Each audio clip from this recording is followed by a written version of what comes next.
you are given a BST and you are supposed to simply print the kth smallest element of it. Print the kth smallest element in BST. Very easy problem. I mean, it can be like a round 1 problem of some interviews. Okay, so how can we solve this? Do you feel like creating an array? Yeah. If you perform in-order traversal, after performing in-order traversal, you can create an array, and whatever will be the element at k-1 index, that would be the kth smallest index. Okay, what will be the time complexity of this? Time complexity will be the time complexity of in-order traversal, right? And how much is that? That is order of n. And what will be the space complexity over here? Space complexity would also be order of n. Okay, can I do it in order 1 space? Is it possible to do it in order 1 space? Yes, I can do it in order 1 space also.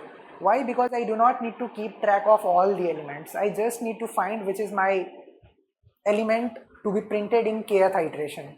And can you figure that out? Which element is to be printed in kth iteration? You can have a count variable which is initialized to 0.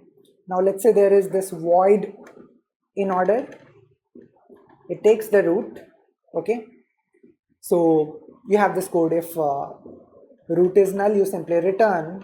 Otherwise, what you do?